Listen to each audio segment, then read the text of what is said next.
2 दिनों से आज तीसरा दिन है। बाढ़ पीड़ित क्षेत्रों में आम आदमी पार्टी के अपने साथियों के साथ, हमारे स्टेट के इंचार्ज, हमारे अध्यक्ष और महासचिव सबके साथ, और अपने शिव सागर के जो जिला अध्यक्ष हैं उनके साथ अलग अलग इलाकों का मैंने दौरा किया।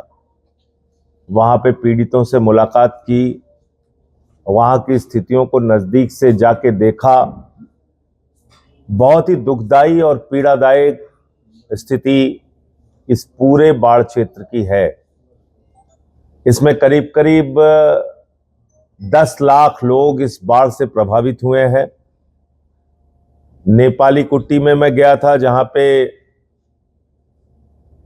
कई घरों में आज उनके पास कुछ भी नहीं है, ना खाने के लिए अनाज है, ना उनके पास कोई रसोई का साधन है, ना उनके पास कोई बिजनेस बचा है, ना उन्होंने जो गाय बकरी जानवर पाल रखा था वो बची है। माने उनका सब कुछ लुट गया है, सब कुछ बर्बाद हो गया। उनके स्कूल खत्म हो गए, उनके अस्पताल खत्म हो गए, सड़कें खत्म हो गई। और यही हालत लगभग कई क्षेत्रों में जहां जहां मैं गया मुझे देखने को मिला। आज सबसे बड़ा सवाल यह है कि मुसीबत की इस घड़ी में आसाम के लोगों के साथ केंद्र की सरकार कहां है। प्रधानमंत्री आदरणीय नरेंद्र मोदी जी, जो हर चुनाव में 100 बार यहां पे आते हैं, गृह मंत्री जी 150-200 मीटिंगें करते हैं, आके हर घोषणा पत्र में, पिछले 3 घोषणा पत्र में कहा कि आसाम को बाढ़ से मुक्त कराएंगे और आसाम के लिए हर प्रकार का सहयोग और समर्थन देंगे। ये मेरे वाक्य नहीं है, ये भारत के प्रधानमंत्री के वाक्य हैं, गृह मंत्री के वाक्य हैं। कहां है वो इस बाढ़ में, कहां है इस संकट की घड़ी में? लाखों लोग जब पानी की बाढ़ से जूझ रहे हैं, आपकी ओर से अब तक आर्थिक पैकेज का ऐलान नहीं हुआ। कितने शर्म की बात है। आपकी ओर से अब तक उनके घर कैसे दोबारा बनेंगे, उनका रोजगार कैसे फिर से शुरू होगा, बच्चों के स्कूल कैसे फिर से ठीक होंगे, अस्पताल कैसे ठीक होंगे, सड़कें कैसे ठीक होंगी, इसके लिए कोई योजना नहीं आपके पास। हम जानते हैं हर राज्य सरकार की अपनी एक सीमा होती है। राज्य सरकार ने अपनी ओर से 9-9 लाख रुपए मृतकों को दिया है। मैं कई परिवारों से मिला भी जिनके घरों में मौत हुई थी, लेकिन उसके बाद क्या? जिनके घर उजड़ गए और जिनके परिवार में अब कोई बचा नहीं, उनको तो आपको अपने पैर पे खड़ा करने के लिए एक बड़ा आर्थिक पैकेज देना ही पड़ेगा, अगर आप चाहते हैं आसाम फिर से पटरी पे आए और खासतौर से इस बाढ़ क्षेत्र के लोग फिर से अपना जीवन यापन ठीक ढंग से कर सकें। तो इसलिए मैंने प्रधानमंत्री जी को यह पत्र लिखा है कि असम में आई इस बाढ़ को राष्ट्रीय आपदा घोषित की जाए। यह राष्ट्रीय आपदा घोषित होना ही चाहिए, क्योंकि लाखों लोग इससे प्रभावित हुए हैं, नंबर 1, और जो तबाही और बर्बादी और त्रासदी का आकलन है वो अपने आप में बहुत बड़ा है, इसलिए इसको राष्ट्रीय आपदा घोषित किया जाए। मैंने इस पत्र में यह भी मांग की है कि जो सांसद निधि होती है, पूरे देश के सांसदों को इस बात की छूट प्रदान की जाए कि वो अपने सांसद निधि का पैसा यहां बाढ़ पीड़ितों के लिए, उसके सहयोग के लिए लगा सकें। जैसे केरल में हम लोगों ने, मैंने स्वयं ने और हमारे साथी सांसदों ने 1 करोड़ रुपए दिया था केरल की बाढ़ में। पंजाब में बाढ़ आई, वहां पे सांसदों को सहयोग के लिए अनुमति दी गई, वहां भी हम लोगों ने 1 करोड़ रुपए दिया था। तो इसी प्रकार से सांसदों को भी ये छूट दी जाए कि वो बाढ़ पीड़ित क्षेत्रों में अपने सांसद निधि का पैसा विकास में लगा सकें। तीसरा, जो इलीगल माइनिंग हो रही है, जिसके कारण से वहां के स्थानीय लोगों का बताना है कि अगर ये बाढ़ आई भी तो शायद इतनी मार हमें नहीं झेलनी पड़ती अगर ये इलीगल माइनिंग नहीं हो रही होती। कोयले की इलीगल माइनिंग, स्टोन की इलीगल माइनिंग, और पहाड़ों को खोदना, पेड़ों को काटना, ये जो एक सिलसिला जारी है, इसको भी रोका जाए। और इसके साथ साथ एक विशेष आर्थिक पैकेज ऐलान किया जाए जिसमें मृतकों के परिवारों को मुआवजा राशि बढ़ाई जाए। जिनका घर पूरी तरीके से खत्म हो गया है, उनके घर दोबारा बनाने के लिए उनको एक कम से कम 10 लाख रुपए का सहयोग दिया जाए, जिससे कम से कम छोटा मोटा घर अपना वो बना सकें, जिसका घर पूरी तरह से तबाह हो चुका है, बर्बाद हो चुका है। तो ऐसी कुछ मांगे हैं। मैं इस पत्र की कॉपी भी आप लोगों को शेयर कर दूंगा। और फिर से एक बार मैं ये कहना चाहता हूं कि प्रधानमंत्री जी, चुनाव में आप कई बार आते हैं, बड़ी बड़ी बातें करते हैं। इस समय मुसीबत का वक्त है और मुसीबत में ही दोस्तों की पहचान होती है, अपनों की पहचान होती है।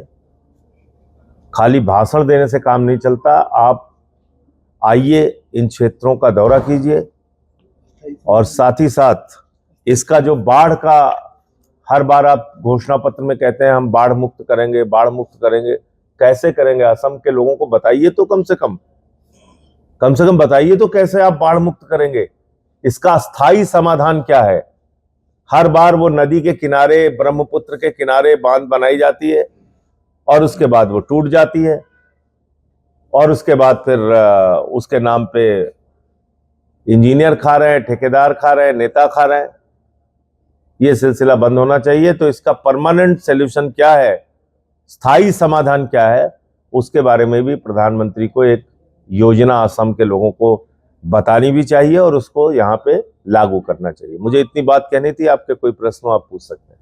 सर, अभी फिलहाल आपने देखा है शिक्षक और जरूरत नहीं साइडों में कितना डिवेल हुआ है। अभी लगभग 20,000 करोड़ का एक अनुमान है खर्च होगा, लेकिन अभी सेंट्रल गवर्नमेंट ने असम को दिया सिर्फ 369 करोड़ रुपये, 2,000 करोड़ रुपया देंगे बोला है। इसमें से कुछ भी नहीं होगा। इस बारे में थोड़ा बोलिए। देखिए, जितनी सड़कें टूटी हैं, जितने स्कूल और अस्पताल बर्बाद हुए हैं, जितने लोगों के घर तबाह हुए हैं, जिन लोगों के यहां मौतें हुई हैं, और साथ ही साथ क्यों हम भूल जाते हैं कि खेत बर्बाद हो गए। हजारों एकड़ खेत बर्बाद हो गए पूरी तरीके से। आप उन्हीं का आंकड़ा निकाल लीजिए कितना पैसे का नुकसान हुआ है। तो आपको लगता है ये 369 करोड़ में यहां के लोगों की जो जरूरत है उसकी भरपाई की जा सकती है? और जो बात मैं बार बार दोहरा रहा हूं कि मान लीजिए इस बार आके आपने थोड़ी मदद कर दी, फिर बाद में क्या होगा? ये क्षेत्र तो कभी भी बाढ़ के लिए तैयार नहीं था। 1950 में एक बार भूकंप आया था, लोगों ने बताया, उसके बाद कभी यहां पे बाढ़ नहीं आई। इस क्षेत्र के लोगों को बाढ़ से निपटने का उस प्रकार का अनुभव भी नहीं था कि कैसे बाढ़ की मुसीबत को झेला जाता है। तो पहली बार इन्होंने बाढ़ देखी इस तरह से। तो परमानेंट सॉल्यूशन क्या है इसका? उसके लिए कितना पैकेज देंगे आप आसाम को? कब तक आसाम पानी में डूबता रहेगा? कब तक यहां के लोग मरते रहेंगे? कब तक यहां पे तबाही और बर्बादी होती रहेगी? कोई तो एक समय सीमा तय कीजिए ना। आपने 3 चुनावों में वादा किया आसाम के लोगों से कि हम आसाम को बाढ़ मुक्त करेंगे। उस वादे को लागू कब करेंगे? उसका वक्त आ गया है। इसलिए ये पूरा आकलन कीजिए कि आप बाढ़ मुक्त बनाने के लिए कितना पैसा दे रहे हैं और इस क्षेत्र के लोगों को दोबारा अपने पैर पे वो खड़े हो सके उसके लिए कितना पैसा दे रहे हैं। और वो 20,000 करोड़ बनता है कि 30,000 करोड़ बनता है, जितना भी बनता है आप दीजिए। Illegal coal and stone mining. भाई आप एक चीज मुझे बताइए, मैं नाम लूंगा तो प्रेस कॉन्फ्रेंस आपकी बहुत लंबी हो जाएगी। 5 लाख करोड़ रुपए में से 3.5 लाख करोड़ रुपए 42 पूंजीपतियों का भारत की सरकार ने माफ किया है। इसका आंकड़ा है मेरे पास, मैंने पार्लियामेंट में उसको पढ़ा था।